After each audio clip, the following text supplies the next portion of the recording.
வணக்கம். Welcome to Varnika news channel. ஜப்பான்ல 2011 மிகப்பெரிய சுனாமி அலைகள் தாக்கியது. இதில் ஆயிரக்கணக்கான உயிர்கள் பலியாகின, கோடிக்கணக்கான சொத்துக்கள் அழிந்தன.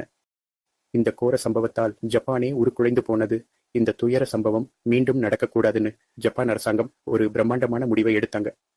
அது என்னன்னா, கடலுக்கு பக்கத்துல 9 மில்லியன் மரங்களை நட்டு 395 கிலோமீட்டர் நீளத்திற்கு பிரம்மாண்டமான கான்கிரீட் சுவரை கட்டுனாங்க. இன்னைக்கு இதை பத்தி தான் இந்த வீடியோவில் டீட்டெயிலா பார்க்க போறோம். வீடியோக்குள்ள போறதுக்கு முன்னாடி மறக்காம நம்ம சேனல் சப்ஸ்கிரைப் பண்ணுங்க. இந்த பிரம்மாண்டமான சுனாமி தடுப்பு சுவர்னா சாதாரண சிமெண்ட் சுவர்னு நினைச்சிடாதீங்க. கடற்கரையை ஒட்டி உயரமான கான்கிரீட் சுவர்கள் கட்டியிருக்காங்க. இதோட உயரம் சுமார் 40 அடிக்கும் மேல இருக்கும். மரம் நடும் திட்டம், இதுதான் இந்த திட்டத்தோட முக்கியமான விஷயம்.